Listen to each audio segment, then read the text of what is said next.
Hey, honey, welcome home. There are leftovers in the fridge. Hey, what's up? You're always hungry. Okay, I got it. You look pale. Did something happen to you? Maybe at work or on the street or...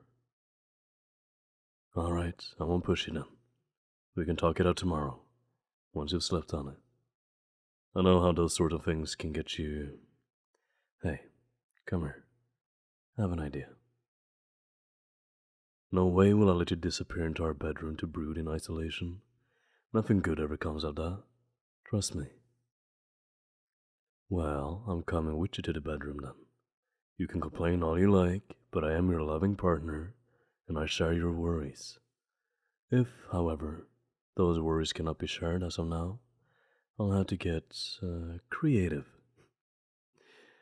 Let me close those curtains and dim the light. I'll be with you in a second.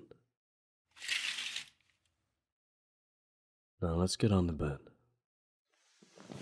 Come lay down your worry head to me, and don't be frightened.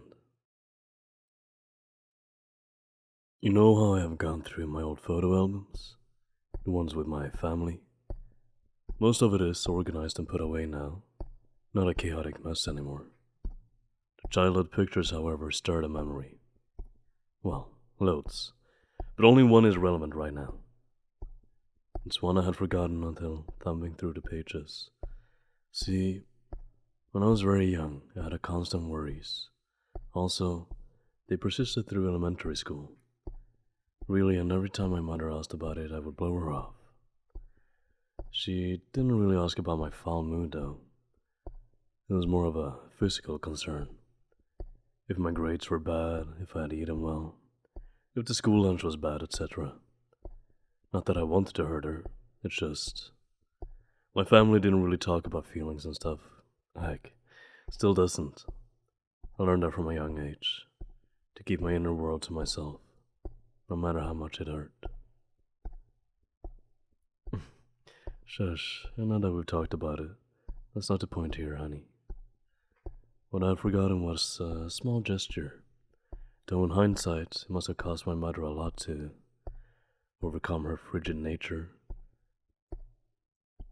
Because one late afternoon, just like this one, the sun was still out, she came inside. At first I thought that something had happened, that a lecture was due, that I'd done something bad since I'd never, seen her like this. Her always prim and proper, as flexible as a brick, a stick up her, Yet, that day I saw a wholly different person. A parent. My mom. I laid her on my bed, not knowing how to react, what to do, and she sat down above my head. Just like me now, and you guessed it. She also started slightly tapping my ears. Not only was I dumbstruck, absolutely dumbstruck, but I couldn't hold it in any longer. Words were not what came out, though, just sobs, a swell of tears. My mom surprised me once again as she gave me a stack of handkerchiefs before continuing her tapping. Then she started to talk, her usual stern demeanor gone. If I didn't know her voice, I would have thought her a stranger, as she spoke softly, gently even. The tapping thing, so she claimed, was something her father had done during her childhood also. That fits, doesn't it? Grandpa was always the most open in my part of the family. My mom started to tell me a story. I think she wanted it to mimic a children's story. But, well, she can only do so much, being the woman that she is. I'm trying to tell that story to you now, as best as I can remember it anyhow. So no interruptions, okay? There once was a knight in shining armor. He helped the people with a lot of things. He was strong, so he carried their heavy chests. He was kind, so he gave food to the children. He was brave, so he defended the weak. He was just, so he punished all evildoers. He always stood up for others, and he won every time. But he had a secret. Nothing could hurt him in the armor, so he never ever put it off. Because without it, he was just a normal person, like you and me. One day, however, something got through his armor. A tiny little worry worm. It crawled around the helmet where it was quite loud. The poor knight couldn't sleep. He tried, once and twice, then a third time, but he couldn't sleep. So he went out to the smartest people he knew to see if they could help with his problem. He went to the fisherman first. "Help me, fisherman, help me. There's a worry worm inside my helmet," the knight said. "Oh, I know what to do," said the fisherman. "Let me get my fishing rod." And so he brought his fishing rod, but its hook could not reach into the armor. The knight was sad. He couldn't fall asleep that evening.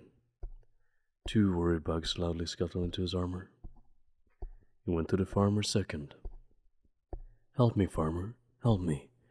There's 1 worry worm inside my helmet, and 2 worry bugs inside my boots," the knight said. "Oh, I know what to do," said the farmer. "Let my chicken pick them out." And so he brought a chicken, but it could not peck into the armor. The knight was very sad. He couldn't sleep that evening either. 3 worry flies noisily flew into his armor. He went to the scientist third. "Help me, scientist, help me. There's 1 worry worm inside my helmet, 2 worry bugs inside my boots, and 3 worry flies inside my pants," the knight said. "Oh, I know what to do," said the scientist. "Let my weather frog eat them all." And so he brought his weather frog, but he could not get into the armor. The knight was really sad. He couldn't sleep again. 4 worry crickets crawled into his armor and made it ring with noise. He went to the smith last. "Help me, smith, help me. There is 1 worry worm inside my helmet, 2 worry bugs inside my boots, 3 worry flies inside my pants, and 4 worry spiders in my arms and gauntlets," the knight said. "Oh, I know what to do," the smith said. "Just get out of the armor." But the knight didn't want to get out of his shiny armor, as he thought that it made him strong. The knight was really sad. That evening, however, it started to rain. The raindrops hit his armor very hard. Yet even they couldn't get inside. But the worry worm, the 2 worry bugs, the 3 worry flies, and the 4 worry crickets got so scared that they all ran away. Finally, the knight could sleep. The next day he went home, put off the armor, bathed in a pot, brushed his hair and his teeth, and never put on the armor again. He was strong and kind and brave, however.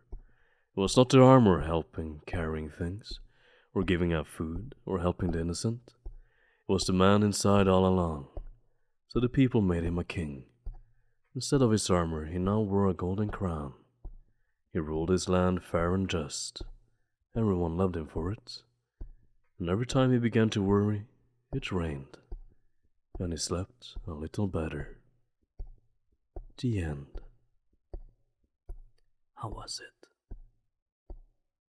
I did not make that up just now. How dare you?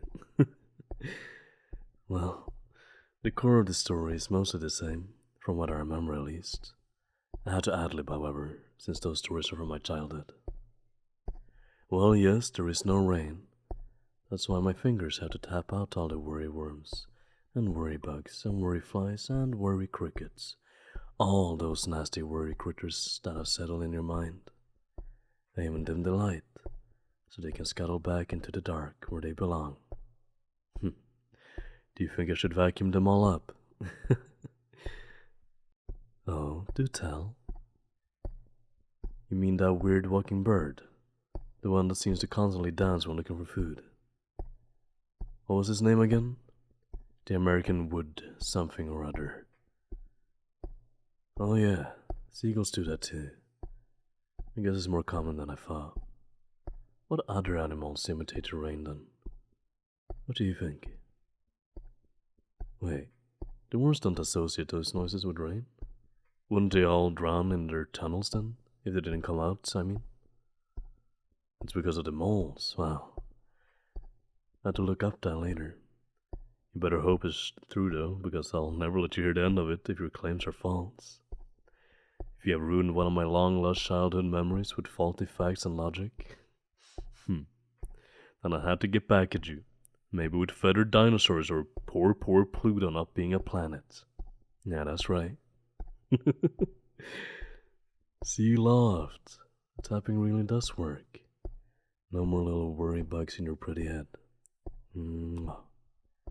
What do you say? Should we go out or something? Oh, you're enjoying this, aren't you? Well, it's duly noted. Let me do this for a little while longer. Done, honey? Let's talk tomorrow. Today you're all mine to spoil. I'll have my pretty fingers tapping on your ear for the entire evening, if that's what it takes for my night to fall asleep. But seriously, I love you. You can always share your worries with me. I can't promise you to make up parts of a forgotten children's story every time the stress gets to you. Know, however, that no matter what comes, I am with you. With company, with talk, with tapping, with whatever. Because I know that you will do the same. I'll shut up now. Sleep off the stress. We talk in the morning, okay? Mwah.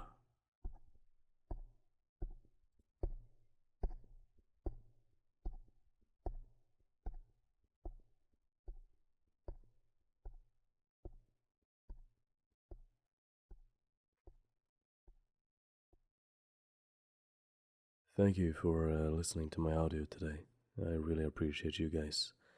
If you haven't already, please do subscribe and comment on whatever you want to see next or what you'd, like to hear from me.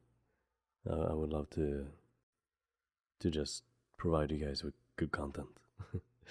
95% of you guys are not subbed, so if you want to click that button, yeah. Okay, bye.